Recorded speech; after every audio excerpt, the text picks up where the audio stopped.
Paul Kolaj came to this country in April of 1970 as an immigrant at the age of 5 with his mother, his sister, and 3 brothers.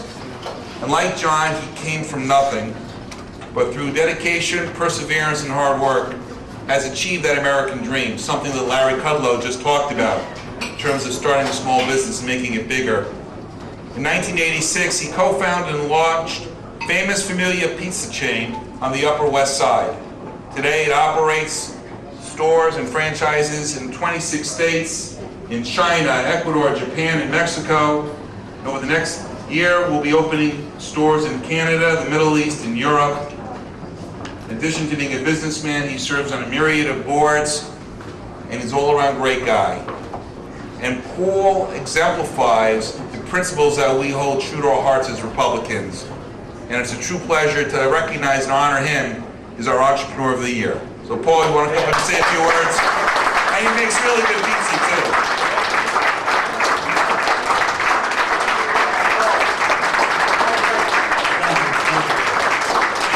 Thank you, Dan. I think my wife is wondering who you're talking about here, but we'll talk about it later. Anyway, you're lucky I talk kind of fast, but I thank God for being here, for the opportunity for all of us to gather here. And you know, I can't help but be reminded of King Solomon and some advice he gave us a few thousand years ago. Walk with the wise and you shall be wise. And you know, I feel surrounded by wisdom here. And thank you, Governor, and Mr. Kudlow, and I'm honored to be amongst this group tonight. Thank you, Dan, and the whole committee. Appreciate that. But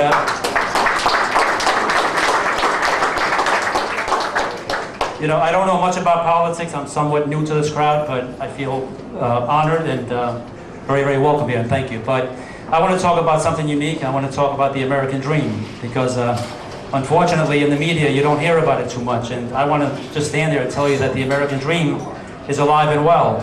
And so we need to change some minds out there.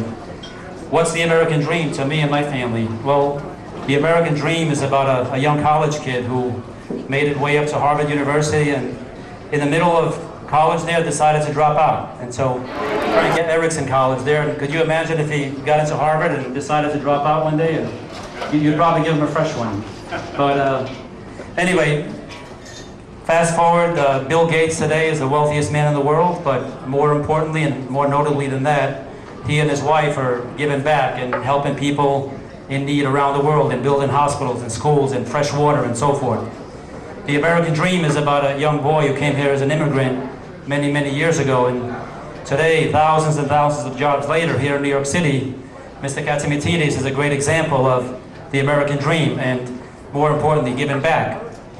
The American dream, as the governor hit on, is those young men and women in uniform out there on the front lines who are willing to give their very lives for what they believe in, so that we could be here. And let's not forget that. We've become almost immune to that. You know, we hear about numbers of soldiers dying and we almost forget about it. It shouldn't be that way. And the American dream, very personally to us, is about a young lady, a farmer from Kosovo, married to a man with 4 children, and decided to leave the former Yugoslavia because of religious and economic issues, and for a better life, really, like many, many people who head to America for a better life for their families. And in that journey, they end up in Italy at a camp where they spend a couple of years there, waiting for the documents to come to America. And their 5th child is born there in Italy. And unfortunately, a few months before we got the visas to come to America, her husband passes away from an accident in picking apples. They were farmers, uneducated, hardworking, devoted people. And so that young lady had a decision to make, and decided to, through perseverance and commitment, and by the grace of God and sheer determination, to turn that fear and despair into the hope and promise of a better future. And so she headed for America. And in 1970, my mother came here as a widow with 5 children.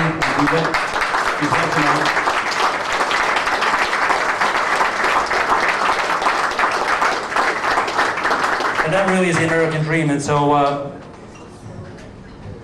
these are just a few stories of millions that exist out there. We need more of them. We need to hear about them. We need to tell people about them, because the American dream is alive. And so just to wrap it up, about 3 weeks ago, I'm going to share a story here. About 3 weeks ago, I lost my wallet. And so, first time I lost my wallet, and had a few $100 in there, and had my credit cards and driver's license and the usual paper stuff, documents. But, you know, I really didn't care much about that because it was all things that I could get back very quickly. And so what I miss most, and what brought tears to my eyes, is that for 25 years I carried this food coupon. It's called a food stamp, because we grew up on welfare for about 9 years when we first came to America, in the Bronx there. And so that $1 food stamp bill represented several things to me, and I carried it in my wallets through the years. And so I miss that most. And so I would look at that bill many, many times, and it taught me 3 things, which I think are the essence of the American dream. Number 1, don't forget where you came from, and always, always understand there's always something to be grateful for in this country. Number 2, it taught me about the compassion of America, that when people truly, really do need help, America is there to help them and get them on their feet. But most notably, what it taught me is that America is a country that not only helps you, but gives you the real opportunity to get out from below and to help yourself and use the God-given talents and abilities to do something great. And so what is the American dream? It's about making your contributions to society, using your talents, doing what you can to make a better life for your family and future generations, and then helping others to achieve the same. So I just wanted to share that story with you and say that I'm very, very proud to be here, and I thank you immensely for the opportunity. Thank you. Thank you, Paul. On behalf of the committee, present the 2013 Entrepreneurship Award. Thank you.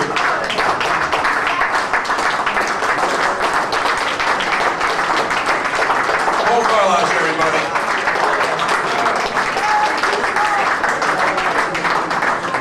We're about to wrap things up, but before I do so, I first want to thank the 2 mainstays of the county committee here in New York, Manhattan, Rose Siniscal and Marcus Cedarquist.